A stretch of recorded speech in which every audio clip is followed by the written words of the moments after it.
Um, so we're recording now, sorry. Hello, I am DeWitt Wesson, the Community Relations Associate at Aljoya Thornton Place. Sorry. Before we start today's presentation, I would like to share a little bit about our beautiful community. So Aljoya Thornton Place is a premier retirement community located in North Seattle, featuring spacious, elegant apartments, exquisite cuisine, and robust, meaningful life enrichment activities to keep our residents engaged, entertained, and connected.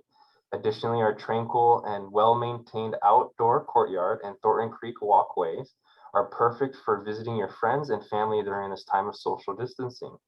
If you're interested in learning more or about our community please contact anyone in our community relations team at 206-306-7920.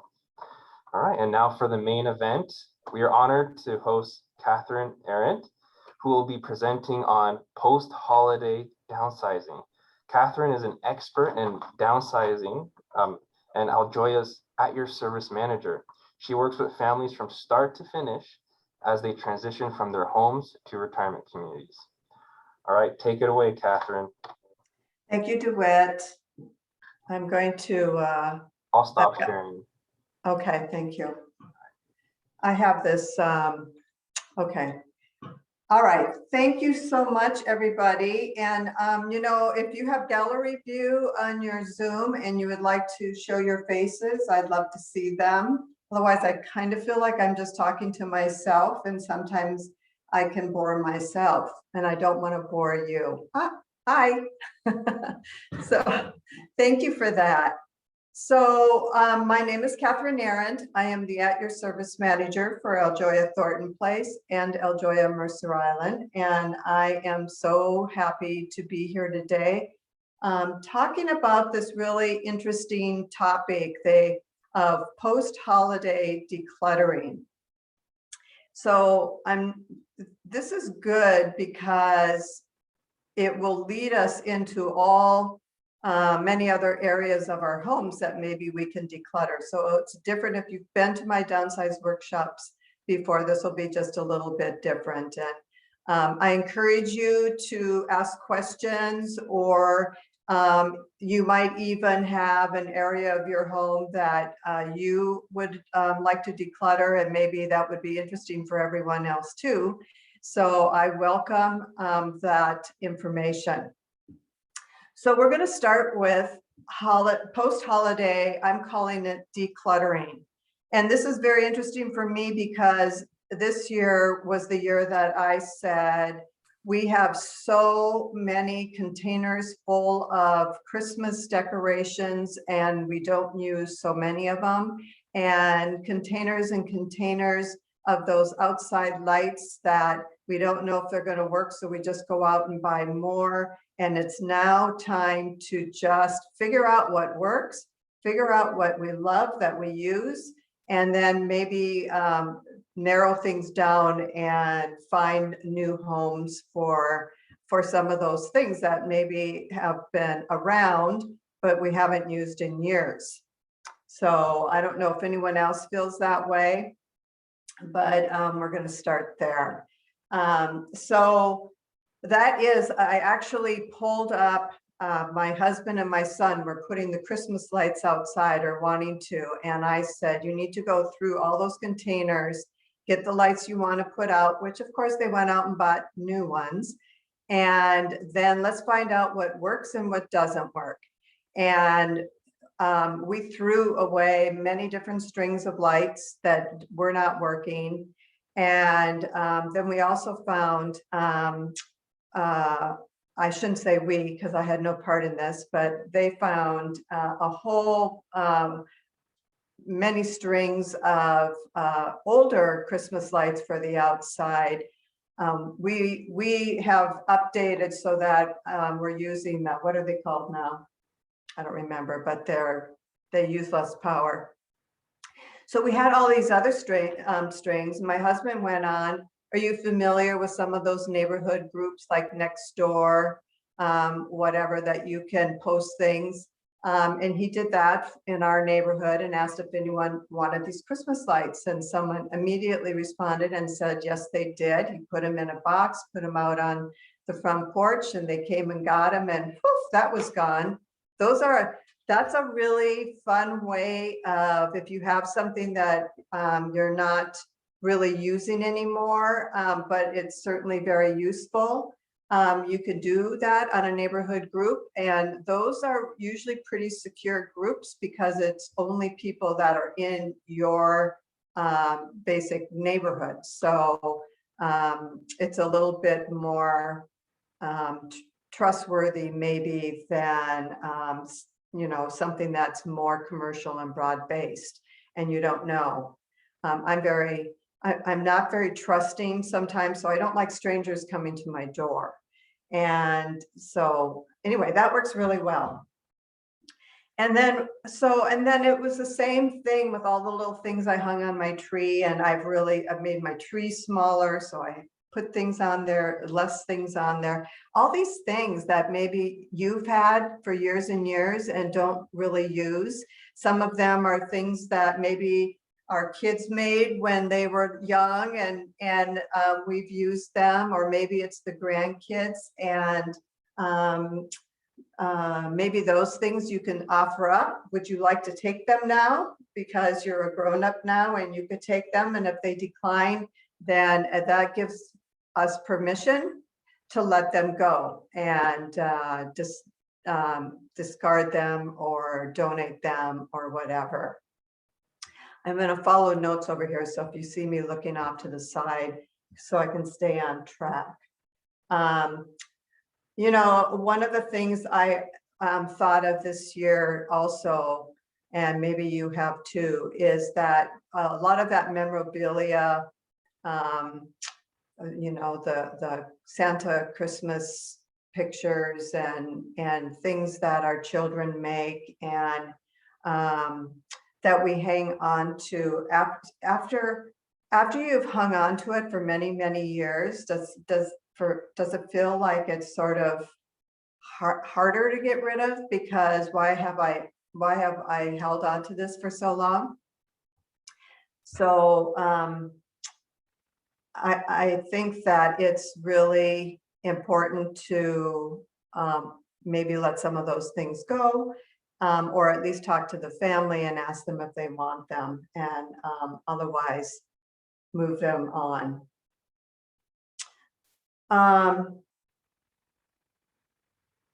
And so also just donating your decorations to Goodwill and all of those places is also a really good thing to do. And people really like them, and it's repurposing them. And some people really like to be retro. So some of the decorations that maybe we've had for many, many years would be really popular with some people.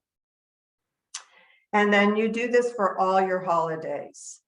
And then if you use those clear bins, and you may or may not use those to put your decorations in, it's really easy to see them so that you can go to them easier.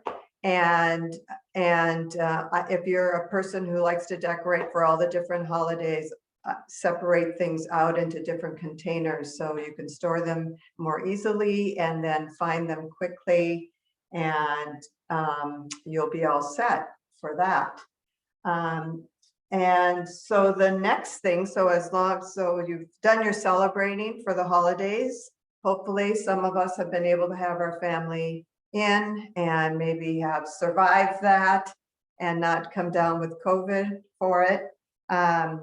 But going through our china and our crystal and our entertaining pieces that maybe we have had for a long time, your china buffet, and just look through there and see if there's things that, obviously there's things that you really love, but are there things that have been there that have just been there for many years?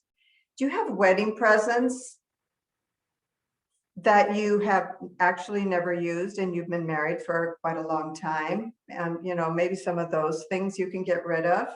And just start going through those cupboards and looking at those pieces and seeing if that might be something that you are ready to let go of some items because they're nice, but you don't really get to them. You're always using your very favorite pieces. One of the most favorite things I say is that when you are thinking about the things in your home, and I always say that pay attention to the things that you really, really love and the things you use every day. Because we all have those things that are really special to us. And then we also, most of us have those things that have just been there for a long time. And we might not even remember what all of these things are, but it really can weigh you down if you hang on to some of these things. So I personally just get nervous, and I might be weird, but if there's too many things around, it makes me a little nervous. So think about that, and just little by little, we're just going to do little things. And oftentimes when I give a workshop, I really encourage people to work room by room and really dig in. And now I'm thinking, let's just go for the easy, the low-hanging fruit, so to speak, and look at some of those easy things. This is, I think, such a great time of year because has it not been miserable outside with all the rain and the cold and the snow, and it's hard to get out? And when, we had a sunny day the other day, and it was the first time in I don't know how long. So it's easy to get stuck in your house, and the virus is going a little crazy right now too. So, I think people are tending to stay inside more, and it's really a good time to maybe just putter around your house and open a drawer and maybe clean it out. And it really is an uplifting feeling. And if you haven't experienced that, you should try it because it really is. It'll make you feel good. So now that we've kind of warmed up on all those holiday decorations, we can move on to some other categories. Kitchens are always a favorite.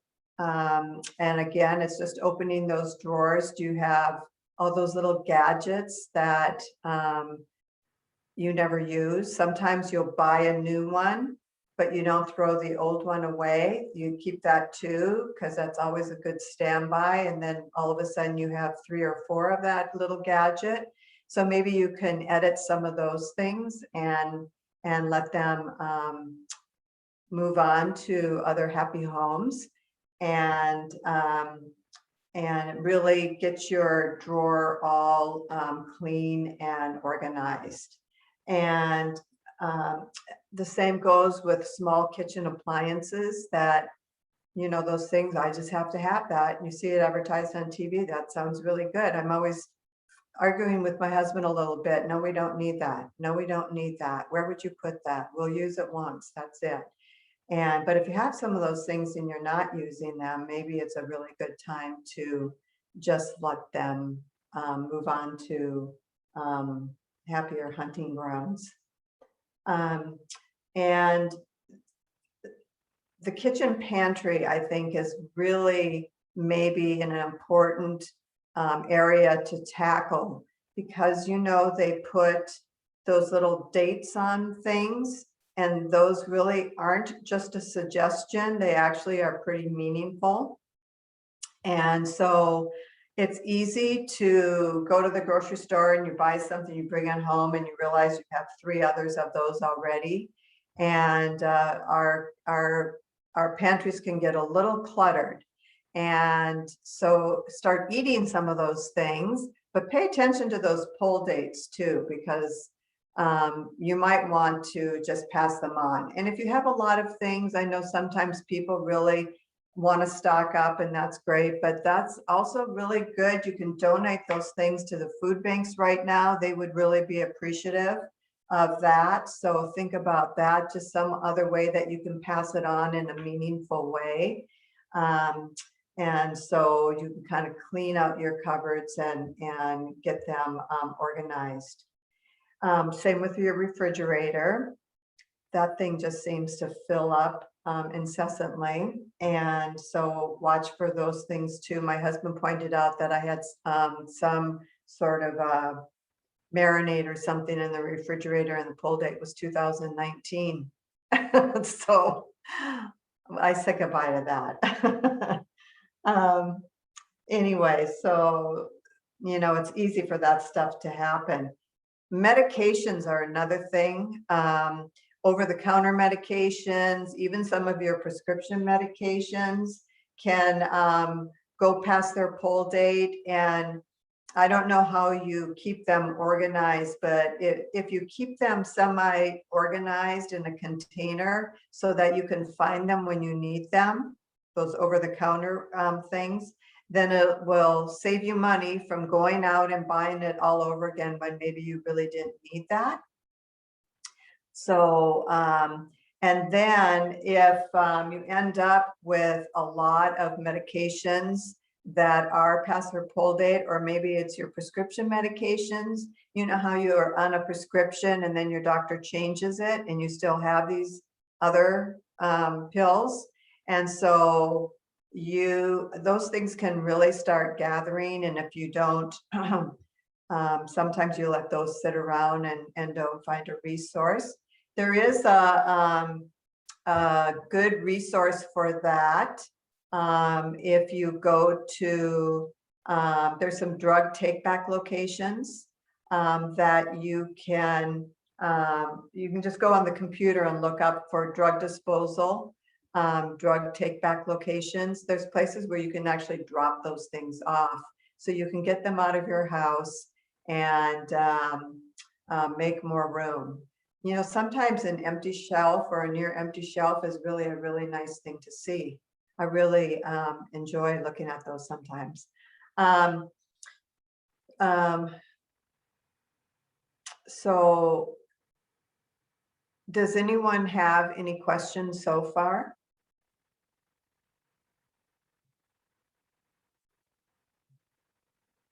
No? All right.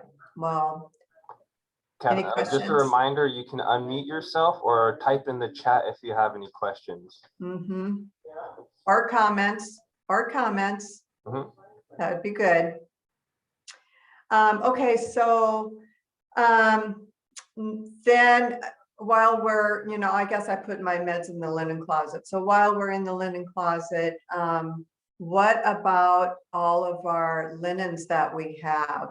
Do you have a lot of sheet sets maybe? Maybe sometimes if you go through them, you might have sets of sheets for beds that you don't have anymore. And so those sheets won't fit any bed that you have in your home currently.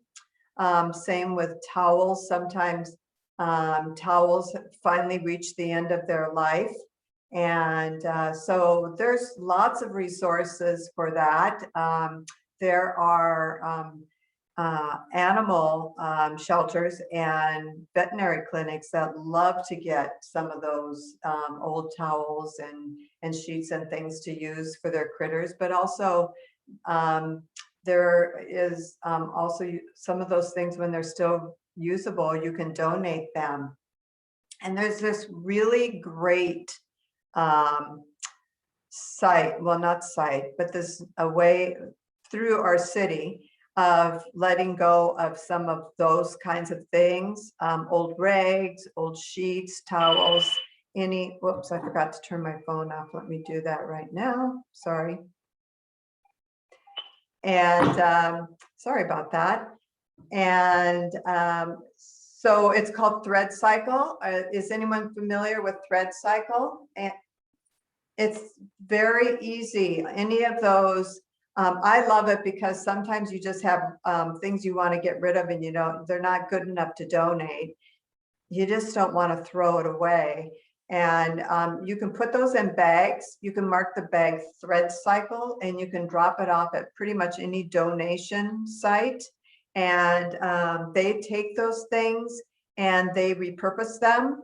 They make insulation out of them. You can take old clothes that are ripped and torn, shoes. If you've lost one shoe and you only have one shoe, you can donate that, or just worn out shoes you can put in there. All of that stuff you can put in those bags and take it to a donation site and just put thread cycle on the bag. You can write it down, tape it on there, and drop it off. And sometimes they'll go through all of that. And if there's things that are really usable, but maybe we in the United States don't think so, they'll send them overseas too. So it's a really great recycling program for something like that. So one of my favorites. And also, do you have old cell phones laying around that if you've updated your phone and you still have your old phone, or even other computer recycling, there is a, you can go on the computer to Seattle Computer Recycling.net, and they have their contact information on there. You can call them, but if you have old computers, old cell phones, probably printers, any of those kinds of things, I was on there reading about them today, and they seem really reliable. And I got this piece of information from one of our partners, which is Hanson Brothers Moving Company. They have the Hanson Brothers Move Management side of people that can help you come out. They can come out and help you work on eliminating things in your home, but also they're a great resource. You can give them a call and say, I've got this, and what do I do with it? And they will either have a resource for you, or they'll shop for a resource. It's a free service. It's really great to use. I'm going to give you their phone number if you want to write it down, if you have something to write with. Their phone number is 206-257-4314. And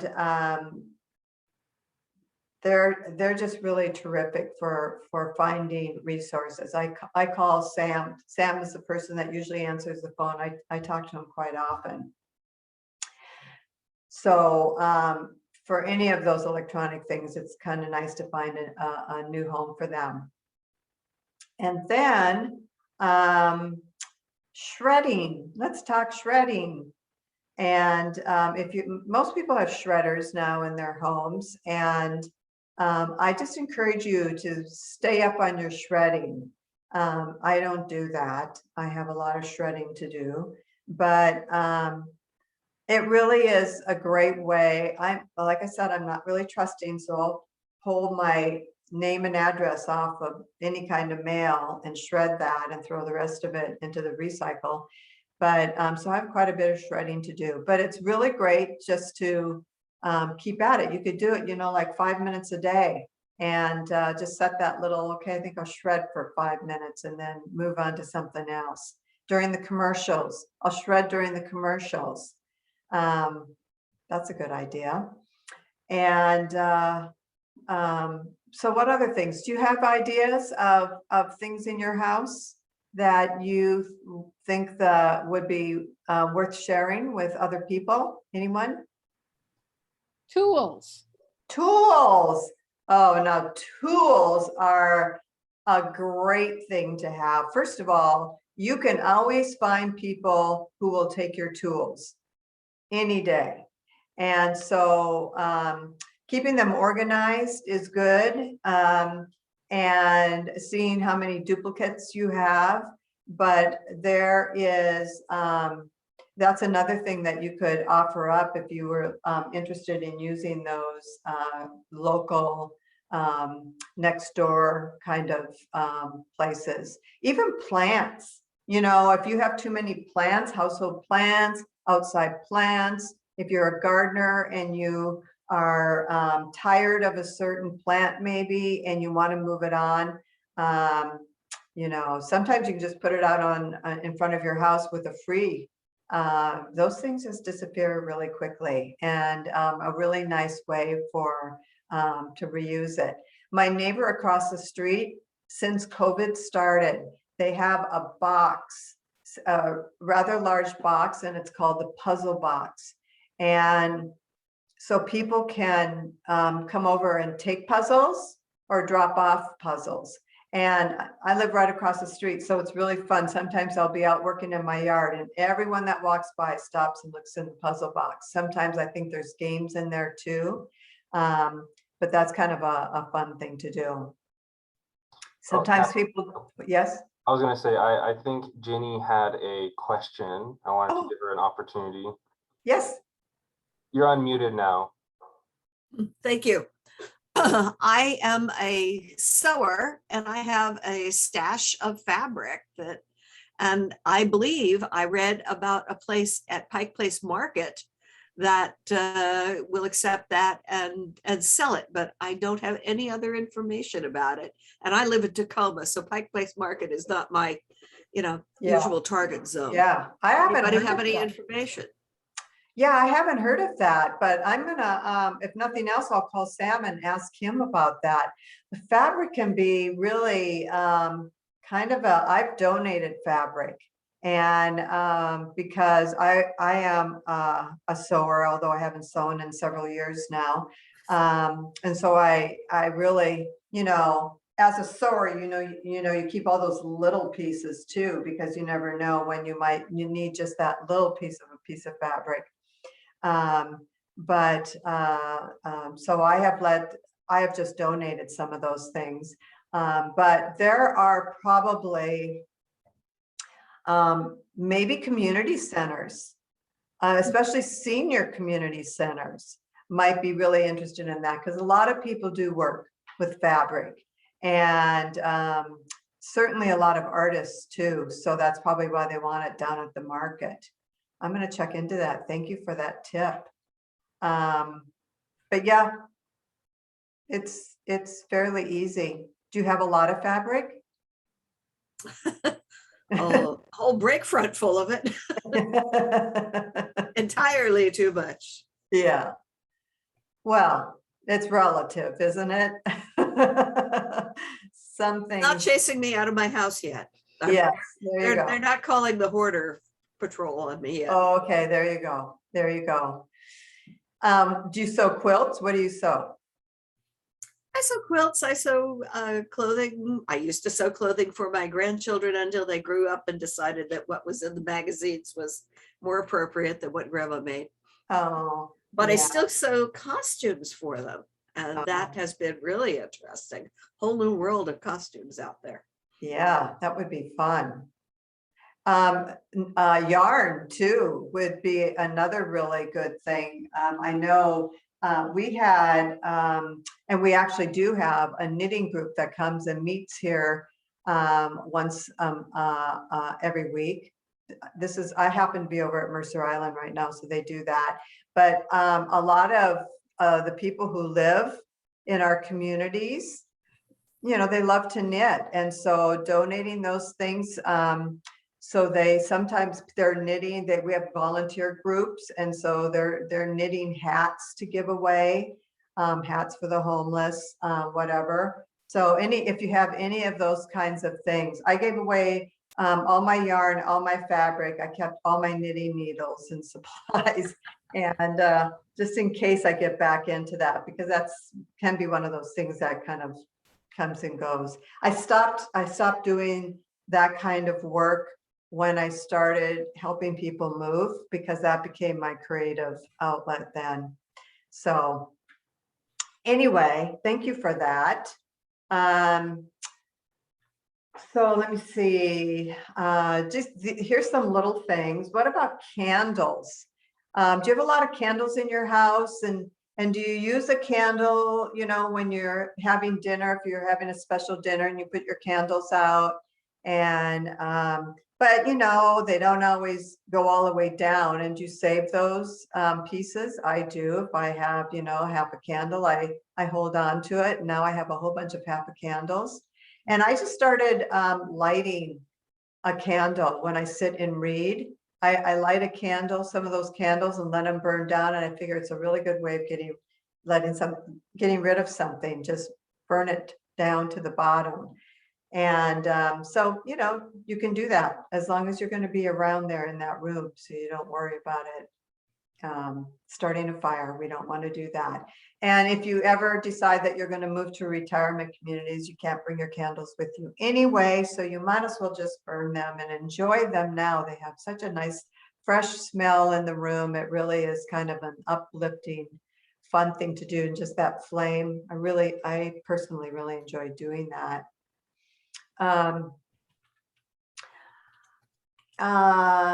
So let me see. Oh, you know, vases, if you're a gardener at all and you cut a lot of flowers, maybe at some point you get flowers from someone in a vase, and those flower vases can really multiply quickly. So you can go through those things. I just was going around looking at little things in the house that would be easy to do, and you're not feeling like you're like, oh, I got to clean out my house, because that can feel so overwhelming.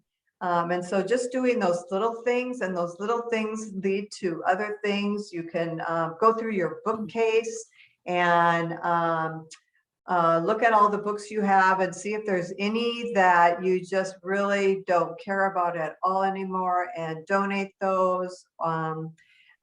We have at Aljoya libraries, and people that move in love to donate books to the Aljoya library. And so that's really a fun thing to do too. So, you know, it's really kind of a kind of pass things on with many things in our home. So I would say that really just follow your heart, follow your intuition when you're in your home and it's a crazy rainy day. Like, is it raining out today? I've been at my desk and no window around me, but I heard it was supposed to rain a lot today, like it has been every other day. So it's kind of a nice thing to do on a rainy day, because how much TV can you watch? And you know, we've been kind of stuck in our house going on 3 years now. So a lot of little things we can do. And if you just keep going in little baby steps and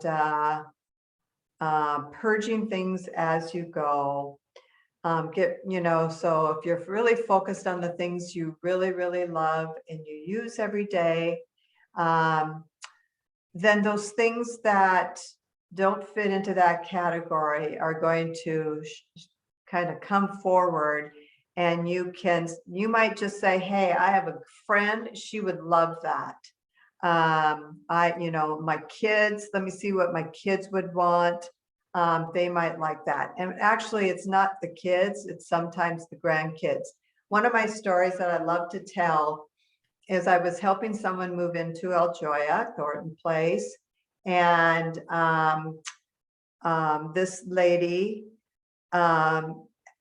just loved her things. And we were going through the house, because one of the things I do is I'll go to your home and you tell me what you want to bring, and I measure it and I put it on a floor plan. So we were doing that, and we came to this wall that had all of these pictures on it. And she told me that she had, and so I was looking at the pictures, and they were just, they weren't family pictures. They were just, pictures of things, art.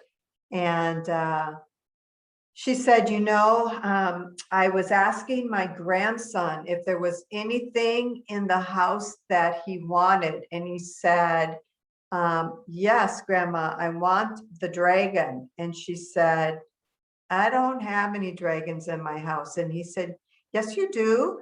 And he pointed at the very top of that wall, there was this little picture of a dragon, had a dragon in it. And she goes, that picture has been on my wall for so many years. I don't even look at these pictures anymore. Don't we all do that? We've been in our houses for a while and things are just there and we just don't pay attention to them anymore because they're just part of the wall. And she got a big chuckle out of that and certainly gave that picture to her little grandson who really appreciated it. So sometimes you bring in those grandkids and they have their own memories from coming to grandpa's house, you know, and so if you really ask them, there might be things that they would really like that you can hand over to them, and you know, why not do it now when you can really see how they appreciate it and enjoy it. So yes. Similar story. I gave my son, who's 50 years old, a bunch of screwdrivers. He wanted them, but these are screwdrivers that his late father worked with and my father worked with, and they had a lot of emotional meaning to him. And I'm thinking, those are just cruddy old screwdrivers. It's in who is looking at them. Yes. Where the value is. Yep, the eye of the beholder. Yeah, it's really interesting. And so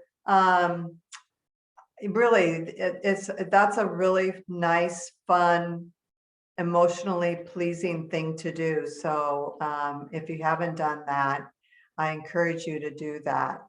It's inexpensive too. It is very inexpensive, and it makes you feel good and it makes them feel good. And it gives something for their parents to think about too. So, you know, sometimes when you ask your children, your adult children, if they want something, they're like, no, I have enough. I don't want that. But really, if they really looked around, there might be just those little things.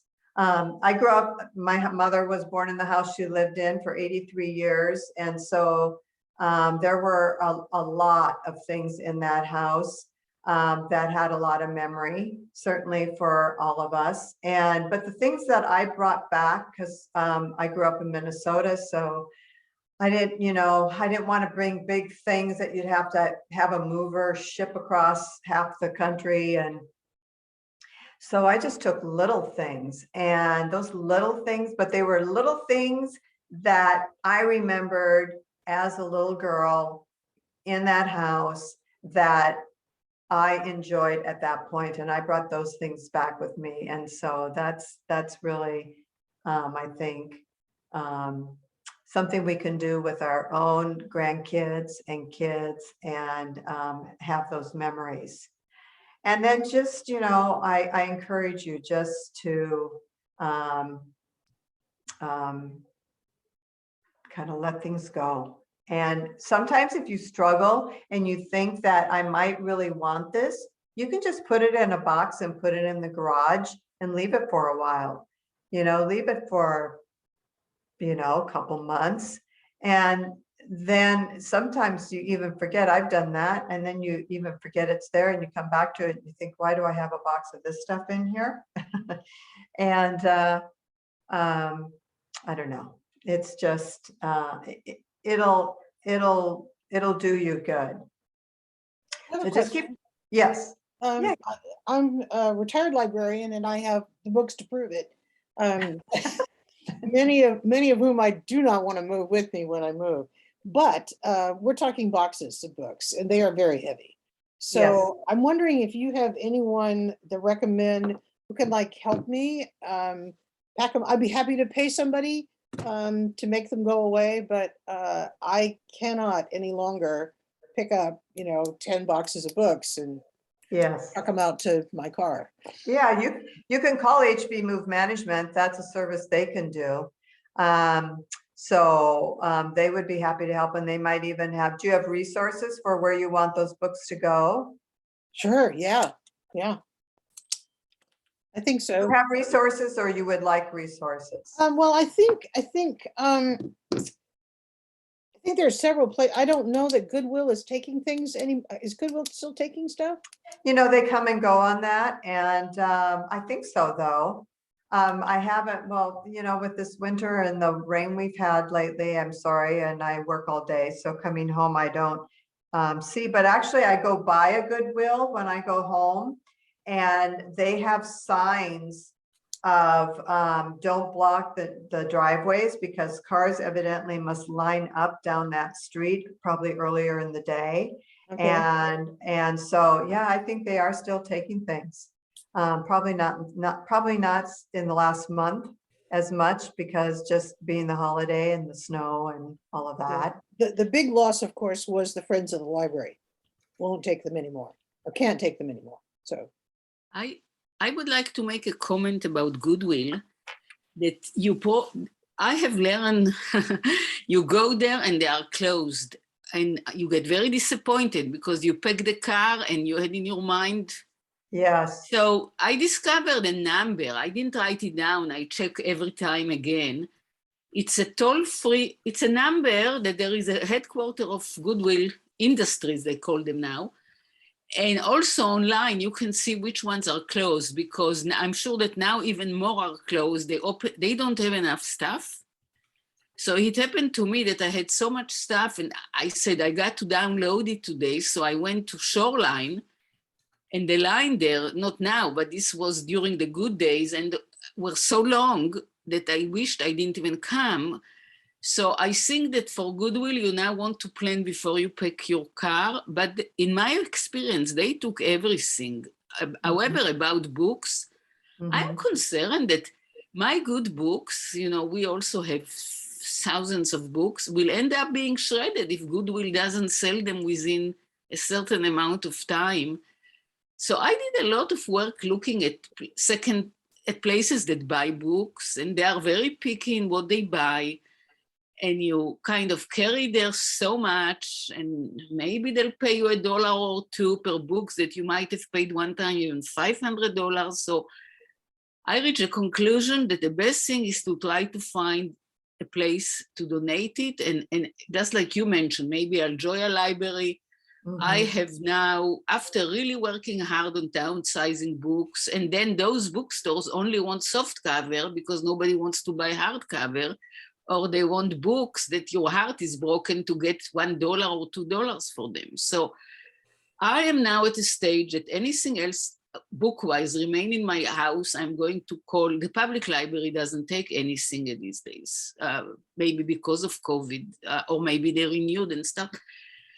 Sometimes the universities take, but I have no idea if they take books now. And I think retirement home, and you mentioned it, might be a good place where we all win. We give it to the right cause. And yeah, and so it would matter how many books, I mean, because they're not going to take a great number of books, but it's worth calling and asking if there's some they want. But really, I think sometimes like Goodwill, first of all, I think when you're donating your books, some books you might feel like you want to sell and monetize. And there's some notes on here that says from Ginny Peterson in Tacoma. What was that note again? Can you put it back up so I can read it? DeWitt. The chat. Yeah. Okay. Can you see it? Pierce County libraries will take hardcover books, not 1,000 pounds of them, but you know, right. Yeah, I think one trash bag. I'm not trash bag. Grocery bag at a time. They'll take them, and they sell them inside the libraries, and they use the money for their summer programs for kids. Yeah, what is PC? What is PC libraries? Pierce County. They'll come home. No, they won't come into your home. That you take them to the library. And I personally, I can't carry boxes of books either, but I have found that I can carry a smaller number of books in the brown paper grocery bags and picking them up that way, as opposed to the box in front of my body. Does work, but you don't, you know. And that's the number of books that I've been successful at giving to the libraries. Yeah, you're probably better off doing a smaller number of books at a time. because especially for the libraries, because you know, they can be so overwhelmed, and they're probably experiencing what everyone else is experiencing right now, that they have less staff to help them. So, but you know, even if you can't, maybe it's a little harder right now to actually donate those items, even if you can pull them, go through your bookcases and pull those things out, and put them someplace so that you can take them at some point, maybe in smaller groups, but you have it out of your bookcase so that everything in your bookcase is something that you want. And then you work your way. Times will change, as they always do, right? And right now it's a little difficult to do some things, but it won't be that way forever. And people love books. I mean, really, people love books. So it might be something that, again, you're going to just have to have some patience for. But that's a great help to get some of that information. So thank you for your input, everybody, on that. I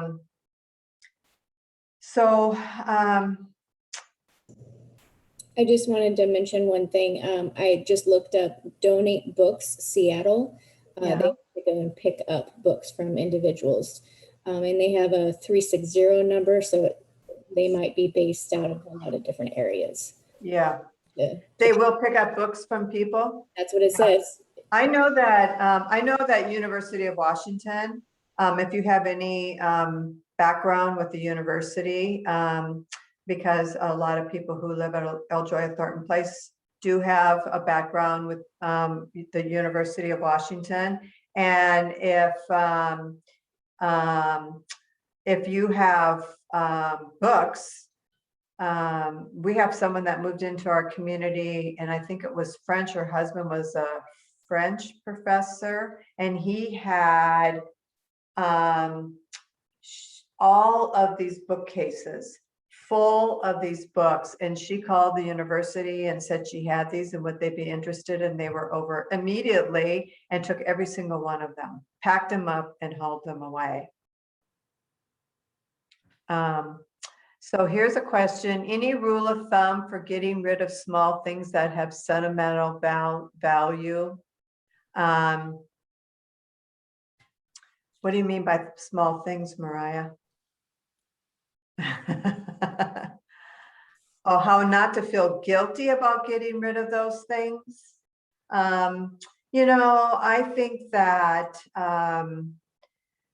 you know, feeling guilty is probably, you got to work through that on your own. But I really feel that if you can re-gift something, if you find someone that really likes that particular item or not, you just want to donate it, I think it's okay to donate. And sometimes you don't have to tell them that you donated it,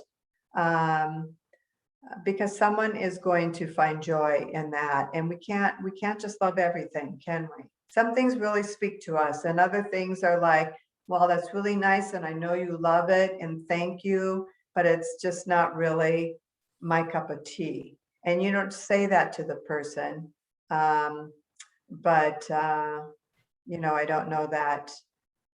I've gotten a lot of things from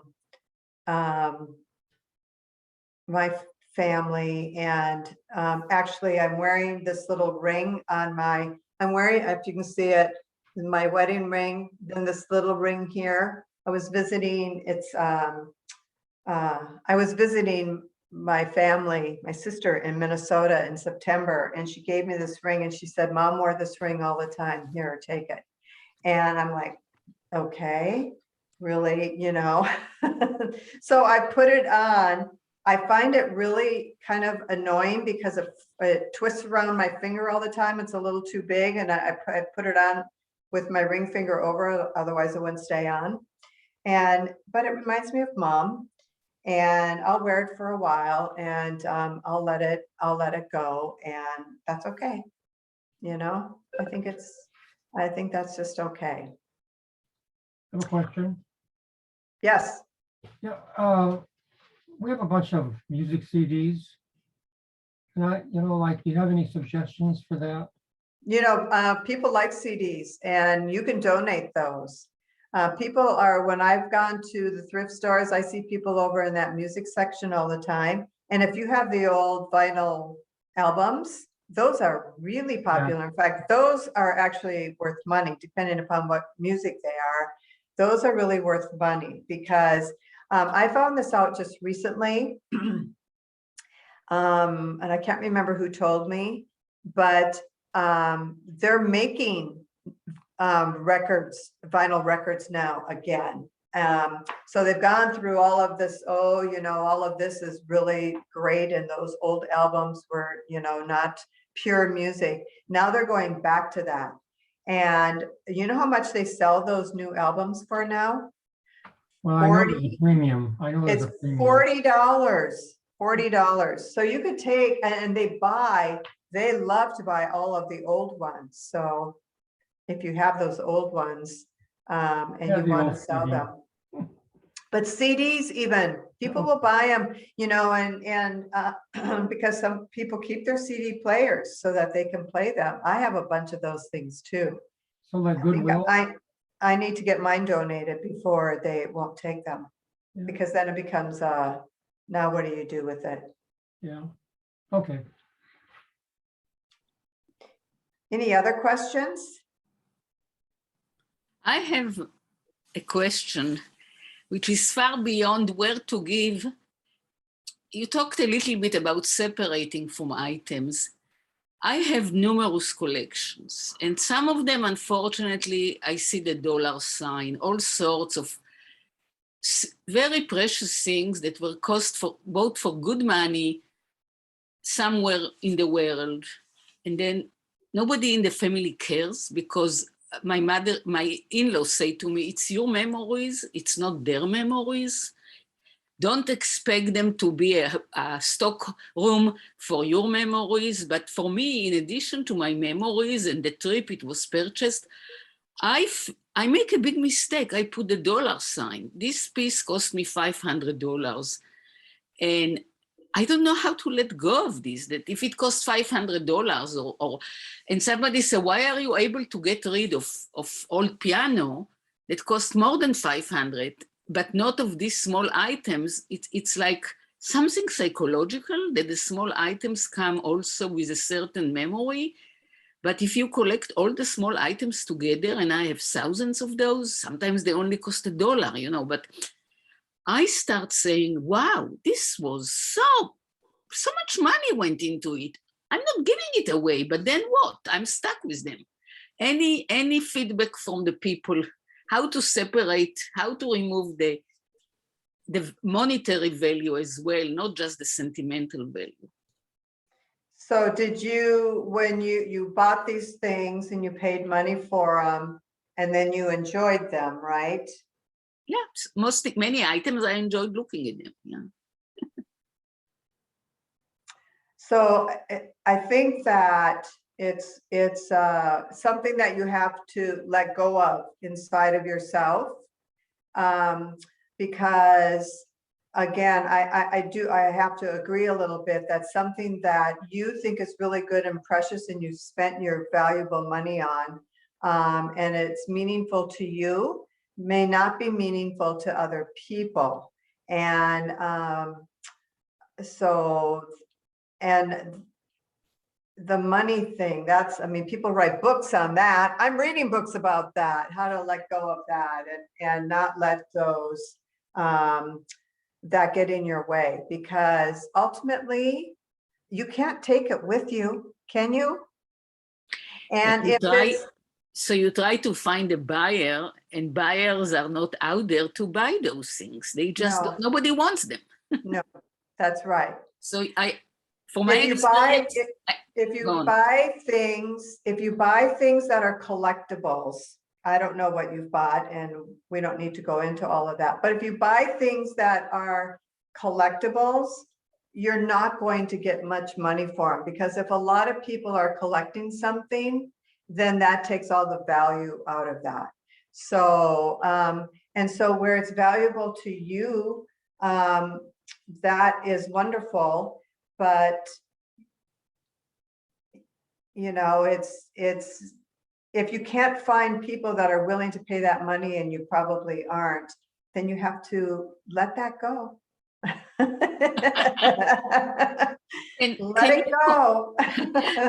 well, it They've takes done time. You know, you songs have seen about me, that. you have seen me for the last 3 or 4 years. I I'm have. gradually letting go because I realizing that it binds me too hard to the items. But can you possibly, or anybody in the audience, comment about ideas for original paintings that, you know, again, they cost money, but they are not popular names. They were nice at the time. We were at Hawaii and we met the artist, and he was painting a beautiful thing that spoke to us, and we paid good money, and nobody cares. And I am, in the long run, would like to sell my house, would like to get out those things, but don't just want to dump them.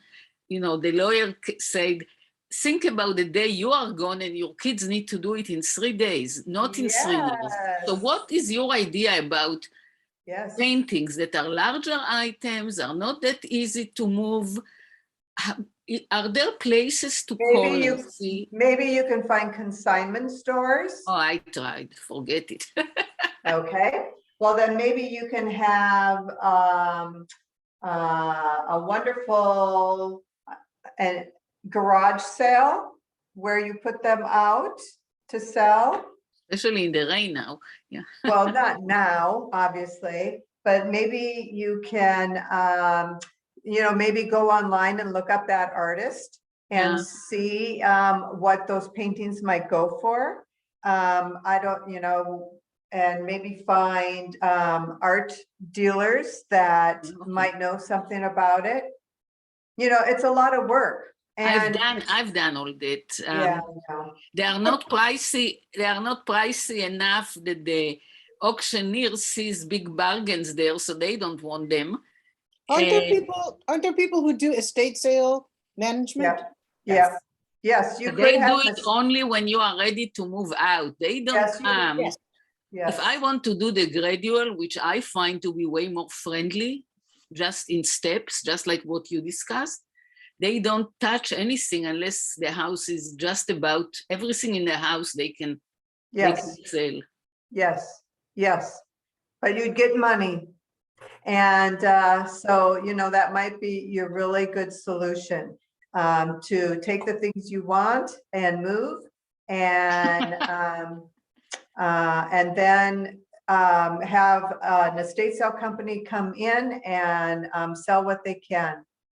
So, Yeah, but that's gonna be, I think we're out of time now, so I think we're gonna have to table that conversations, but I'll leave it with saying, you cannot think about the money that you have spent on things, because you are never going to get that money back. And so you need to work within yourself to let go of that, and to find out what is more important, your happiness or money. And money should never be at the top of that list. I've learned it over the years. There is no question about it. Yes, yes. And your children will love you for that if you move on. But we're going to stop. I want to stop and just say that thank you so much, everyone. And I hope, you know, that you got some good little tidbits out of this, just little things that you can do to kind of go through your home and clean it out. I guarantee you, you are going to feel so good when you just, you know, let some of those things go and find some nice open spaces in your closets and whatnot. You didn't even talk about clothes, but you can try on all your clothes too and cut those down.